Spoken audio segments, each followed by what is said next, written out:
pemanggilan setan yang tidak disadari. Ayo kita pecahkan.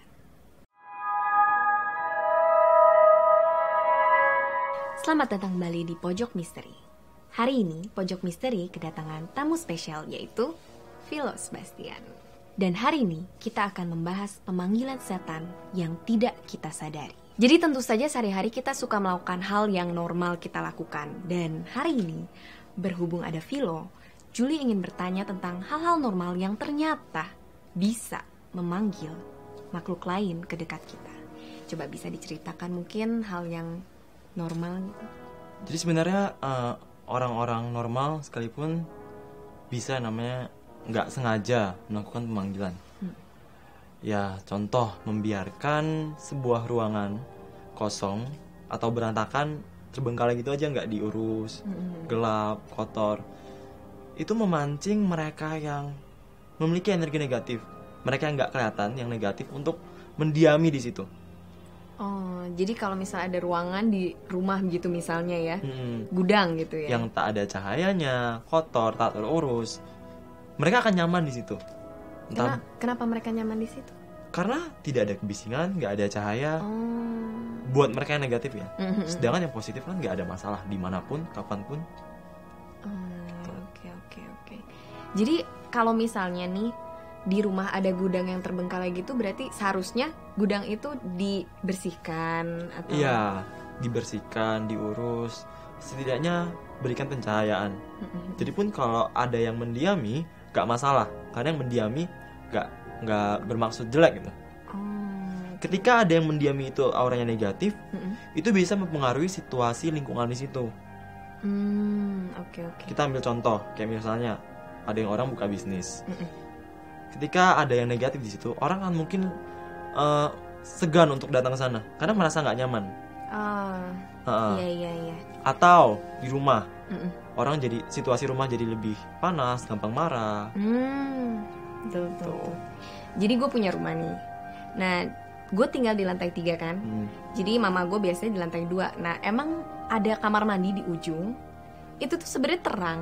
Cuma nggak tahu kenapa kalau gue kesana itu males gitu, kayak gak enak gitu. Jadinya gue kalau mau ke toilet malah gue ke lantai bawah, bukan pakai di situ. Berarti WC itu pasti paling jarang dipakai. Iya. Nah, itu yang ngebuat mereka mikir, oh itu bagus untuk didiami karena emang jarang ada yang kesana. Itu udah kayak wilayah dia gitu, kan jarang dipakai meskipun terang ya. Iya. Karena mereka suka yang lembab-lembab tuh mereka suka. Oke. Jadi tipsnya buat kalian yang punya ruangan seperti itu, lebih baik sering-seringlah dilewati atau dipakai. Walaupun suasananya nggak enak, ya nanti bisa jadi enak lah ya. Iya. Berlanjut ke hal normal kedua. Hal normal ya mungkin kadang-kadang orang nggak menyadari. Contoh mereka tidur menghadap ke arah pintu atau jendela atau cermin. Secara langsung gitu ya? Iya, benar-benar secara langsung ke depan. Karena itu berpotensi buat mereka nggak kelihatan ini untuk ngintip atau memperhatikan pas mereka tidur. Dan ini yang biasanya memancing terjadinya ketindihan itu. Oke. Ya waktu gue ketindihan emang ngadep jendela sih soalnya ya. Ya tapi emang gimana sih kalau kita tidur ini ngadep jendela, itu tuh pasti ada parno gak sih? Kita ada parno misalnya, aduh takut ada yang merhatiin gitu. Dan kadang-kadang gue sambil cerita ya, gue sendiri juga kadang-kadang kayak ngerasa ada yang merhatiin, tapi pas gue ngeliat gak ada gitu. Itu sebenarnya ada gak sih? Itu sebenarnya ya ada yang memang orang itu parno gitu, kayak terlalu paranoid dan akhirnya ngerasa kayak oh kok ada. Tapi ada sebagian orang yang sensitif dan merasa kok kayaknya ada yang lihat, pas ngeliat nggak ada. Itu beneran. Jadi ketindihan itu bisa terjadi karena mereka lagi memperhatikan lo. Mereka ini kayak arwah tanpa wadah. Kalau kita itu arwah ada wadahnya, kita di dalam ini gitu loh. Nah, ketika mereka ngeliatin lo, yang ngerespon lo itu cuma arwah lo. Itulah kenapa bentrok dan akhirnya lo nggak bisa gerak. Bukan benar-benar ditindih, enggak. Tapi lu merespon energi mereka ketika mereka ngeliat ke lo. Itu kayak lu lagi di kelas, terus tiba-tiba lu ngerasa, kok kayaknya belakang gue ada yang ngeliatin gue ya. Pas lu ngadep belakang, beneran ternyata temen lu ngeliat lu. Itu artinya energi dia sampai ke energi lu. Iya. Bedanya yang ini nggak kelihatan. Gitu. Jadi untuk kalian yang misalnya sering ketindihan atau pernah ketindihan, kurangilah tidur menghadap ke jendela, menghadap ke cermin, ataupun menghadap ke pintu karena di sana mereka bisa ngelihat. Iya. Berlanjut ke hal normal ketiga.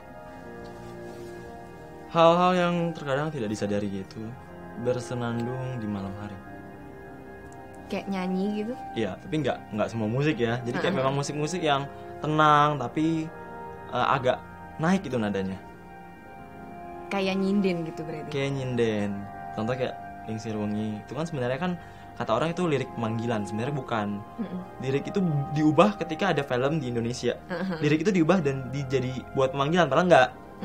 Tapi nada tingginya itu yang memanggil sebenarnya. Jadi kalau misalnya gua nyanyi lagu lain kayak gitu tapi nadanya tinggi-tinggi gitu gimana? Tergantung lagunya juga sih. Contoh kayak gua kan dulu suka banget nyanyi Gregorian. Gregorian itu lagu Latin yang sebenarnya buat keagamaan.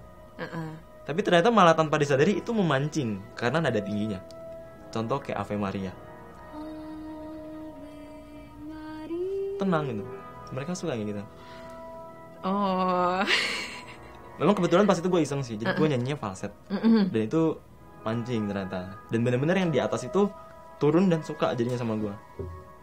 Terus kalau dia suka dia liatin aja, sekedar liatin atau ingin berinteraksi jadinya dia? Sebenarnya emang cuma liatin sih, tapi karena cara liatinnya yang nggak enak, tiba-tiba muncul di tembok kepala doang ya, gue takut lah.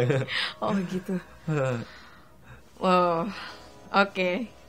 Jadi buat kalian yang suka nyanyi, inget ya jangan nyanyi malam-malam, terutama yang nadanya tinggi. Iya, sebenarnya kayak lebih ingat waktu sih. Ingat waktu. Karena sempat ada yang ngasih tau gue, kamu suka nyanyi malam-malam ya? Terus gue bilang, iya emang kenapa?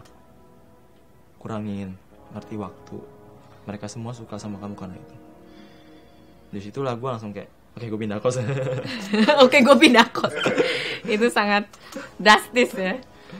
Gimana kalau suka ngomong pakai nada tinggi misalnya? Kalau gue sih suka nggak sengaja gitu, apaan sih? Gitu misalnya kayak gitu.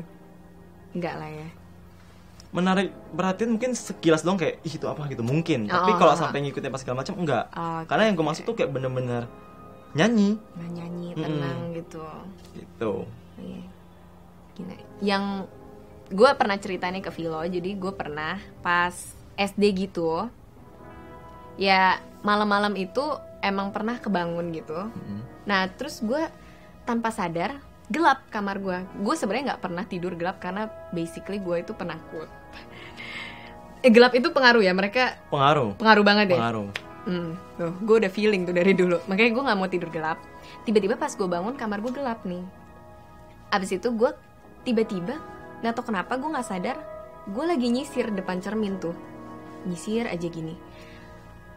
Gue ngerasa gue di sana, gue ngeliat gue nyisir, tapi gue nggak mikir kenapa gue nyisir nggak. Terus setengah gue selesai nyisir, udah berapa lama gue nggak tahu tuh.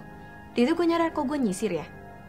Terus abis itu gue buka pintu kamar gue, terus gue ngeliat keluar depan, di depan tuh gelap. Abis itu tiba-tiba udah tidur terus bangun lagi. Itu kira-kira kenapa ya itu? Menurut gue memang karena lu sensitif, lu nggak sengaja terpengaruh oleh penghuni situ memang. Yang kemungkinan besar adalah wanita. Karena dia nyisir gitu atau? Iya, karena memang ketika ada yang terlalu nempel, terutama ketika lu lagi lelah gitu kan, kemungkinan untuk terpengaruh itu besar. Okay. Tapi bukan berarti, kalian yang takut-takut harus tidur nyalain lampu, enggak juga sebenarnya. Iya. Cuma memang kan ada beberapa orang yang terlalu sensitif, ya mungkin itu akan membantu gitu. Iya. Jadi kayak gue emang sensitif, nggak tahu sih gue penakut atau apa. Jangan-jangan penakut gue selama ini sebenarnya gue sensitif, cuma gue mentranslate itu kayak gue penakut deh. Tapi ya kalau lu ngerasa takut, lu sensitif, lu nggak mau ngerasa takut, itu juga tanpa lu sadari bisa nggak sengaja memancing. Oke. Jadi kurangi rasa penakut. Iya, ya, jadi kayak gitu. lu kurangi mikir-mikir yang kayak gitulah. Ya gue sering kayak gitu sih. Jadi buat kalian yang penakut ya jangan pikir yang negatif terus, nanti aura kalian gelap di sekitar. Oke, lanjut. Oke, poin yang terakhir. Hal normal ini bisa juga lo manggil setan. Apa tuh? Iya, ini sering banget dilakukan sama anak muda. Kayak ngomong kasar di tempat yang bukan wilayah lu. Mereka akan tersinggung, ngerasa kayak wah lu nggak sopan banget, lu tamu loh gitu. Harusnya lu permisi atau maaf saya nggak ganggu. Tapi malah ada beberapa anak muda yang justru berkata kasar. Makanya pernah ada kejadian kayak entah itu kerasukan, diganggu, ditempel, itu bisa aja.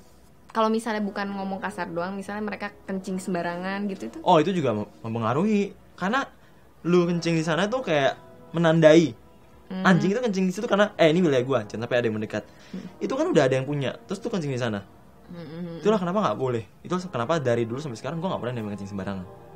Karena ada di tempat wilayah rumah gua yang kencing sembarangan, dia nggak tahu itu pohon ternyata ada yang menghuni. Jadi agak-agak gila. Ya bisa dibilang kayak linglung nggak jelas. Gitu ya. Kalau di Bali nih, misalnya kan dia di Bali kan suka ada sesajen gitu kan. Katanya kan itu nggak boleh diinjak. Itu bener kali ya? Karena ya itu punya yang udah dikasih loh. Kalau lu nggak sengaja nginjek gimana? Nggak sengaja nih, nggak bermaksud untuk nggak sopan sebenarnya.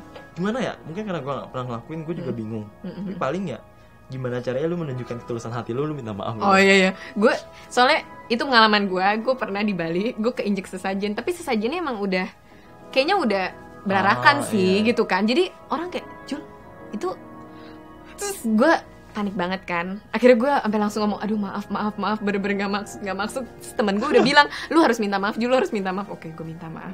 Tapi untungnya gue nggak kenapa-napa sih abis karena itu. Mereka tuh bisa ngerasain yang mana yang minta maaf tulus sama yang enggak. Dengan lu ngomong dalam hati, oh gue ngerasa bersalah dan benar nggak tahu, ya itu bisa aja berlalu gitu aja. Oke. Gitu. Jadi buat kalian yang nggak sengaja berperilaku tidak sopan ataupun ngomong kotor gitu, ya tapi kalau nggak tulus juga percuma ya. Cuma. Tapi cobalah kalau kalian udah ngomong kotor nih, aduh, gue keinget nih misalnya videonya Julia sama Philo, gitu. Nah kalian bisa langsung lah permisi, maaf gitu. Ya, jadi itulah 5 hal normal yang ternyata bisa mengundang keberadaan makhluk lain di sekitar kamu. Mungkin kalian bisa komen beberapa hal yang mungkin kalian pernah lakuin yang udah Philo katakan tadi. Dan kalian bisa komen juga di bawah kalau kalian tahu misalnya hal-hal lain. Oh, misalnya aku pernah begini nih, ternyata abis itu jadi didatengin gitu kan. Ya, kalian bisa komen di bawah. Sekian Pojok Misteri hari ini. Terima kasih sudah nonton Pojok Misteri bersama Philo Sebastian. Kalau kalian suka video ini, silakan like, komen, dan subscribe di Kraken Age. Dan jangan lupa juga untuk subscribe ke Philo Sebastian. Stay cracking. Salam Kraken. Cek ting kumpiang.